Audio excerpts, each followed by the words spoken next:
In the days following, since Stan Lee's passing, I think we're all still trying to process this. I know I am.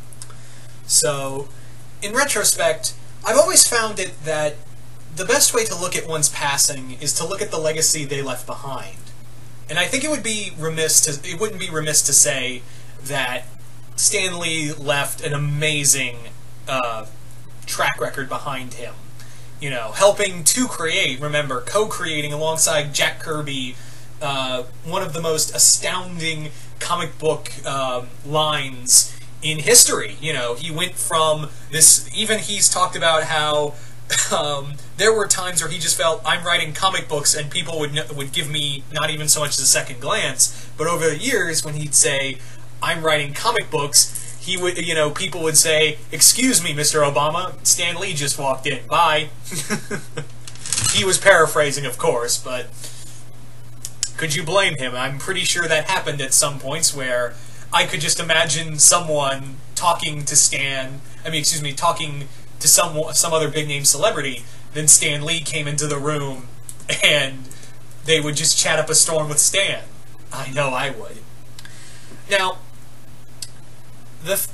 it's tragic to note that Stan Lee is not the only comic book writer we lost this year. We've also had the loss of Len Wein and Steve Ditko, both respectively excellent writers and artists in the industry.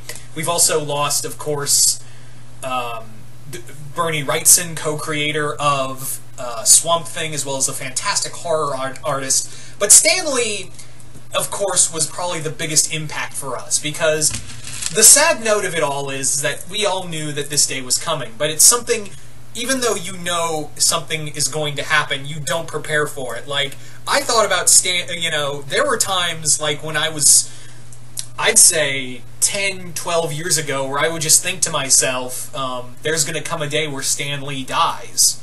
There's just going to come a day, and how do we, as comic fans and writers and artists, move on from that? Where do you go after one of, if not the, biggest name in the industry, one of, if not the biggest name in the industry at the time, had moved on? Where do we go from there? And I think that's a question we're going to be asking ourselves for a while. And I'm sorry, there's no easy answer for that. I don't think that there is a easy answer in that regard. I don't think that would be... I don't think there is, honestly. Now, I'm going to share something that I'm going to be hating myself for the rest of my... I'm probably going to be... Just in the back of my mind, I was like, you had this opportunity, and you fucked it up. I apologize for my language, but... essentially, there were 2-3 times I could have met Stan Lee at conventions in Orlando and Tampa, respectively, but I never really had the money, or I just didn't want to fight the lines. And, the last time I had a chance to see him was after he had come to Florida, despite, his health issues, to help raise money for Hurricane Irma victims. So that just kind of gave you a look at what kind of a guy Stan Lee is. So that's my, that's going to be my, that's going to be my cross to bear for the rest of my life, is that I had so many opportunities to see Stan Lee, and I never took that opportunity. I never went for it. I let my own goddamn vanity get the better of me. So that's going to be something that's going to haunt me for the rest of my life. That's going to, And I had this conversation with my mother, and she was just like, oh, it was just a photo op. And I was like, that's not the point, This is Stan Lee. If it wasn't for Stan Lee, I wouldn't want to become a writer. There was a good chance, he's one of the major influences to me to be a writer. So, it would have been more for me than to be just a photo op. So, so from here on out, I've made this vow that if ever I meet someone, whether they be a comic writer or an actor or someone like that, and I find out they're coming to a convention, I will do my damnedest to see these people, to see these men and women who have been major influences in my life here on out.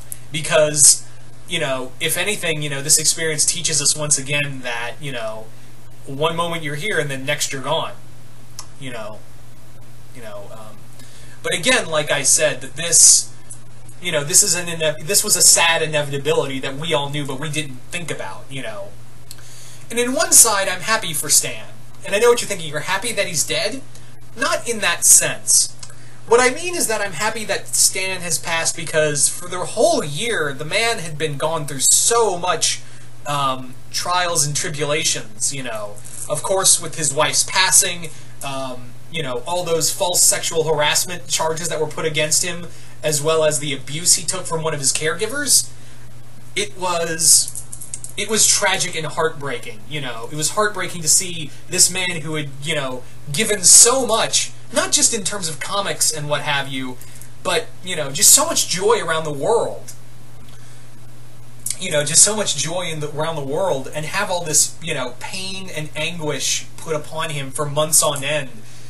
I hate that, you know, it broke my heart. It, honest to God, broke my heart to see this man who we considered a god among a god among men, to be laid low by people who, you know, thought to make a quick buck out of his suffering. And it's tragic, and I have this sinking, horrible feeling at the pit of my stomach that that's what, you know, all those things, and plus with his wife passing, is that, you know, all of these kind of culminated together to echelon, you know, usher in his end. But at the same time, in a cosmic sort of way, I would say that he's probably happy now. He's with his wife. He's with Jack. I just like to think that Stan and Jack are up there and, you know, are up there at the pearly gates going, let's see what we can tell the big man upstairs. I bet we can think some ideas, huh? Yeah. Yeah. That's what I'm thinking. That's what I like to believe. Excuse me. So that's what I'd like to believe. There's nothing really more I can say that hasn't been said already about a man who has just touched millions, if not billions, of lives. That hasn't already been said already, and probably said better.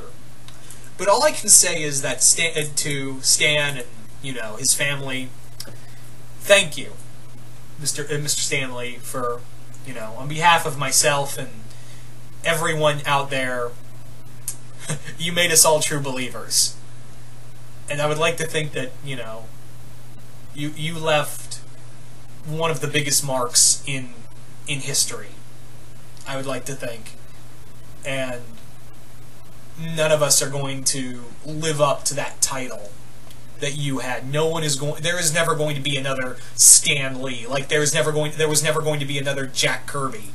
You know, you and Jack were the, you know, the alpha and omega of this industry.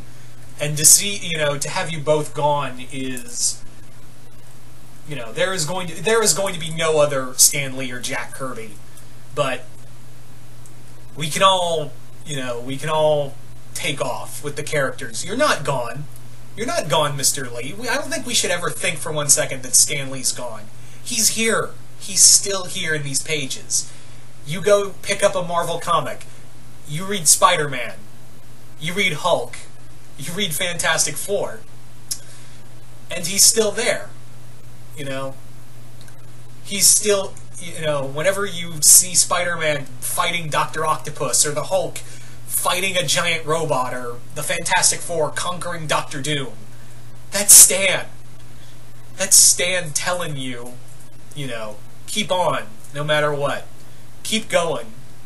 Because as long as those heroes are around, whether they be in comics or movies or television, Stan's never going to go away, you know. The legacy that him and Jack Kirby, they're still going to be around long after we're gone. And I think in the end, that's true immortality. I honestly think that that's true immortality, is that even when we are all dust and 6 feet under or cremated or what have you, Stan and Jack are going to be here through the characters they had. And that, like I said, is true immortality. That's how you become a legend. And it all started with 4 superpowered guys, with a team of 4. But that's all I can say. Enough said. And without further ado, good night, Mr. Marvel.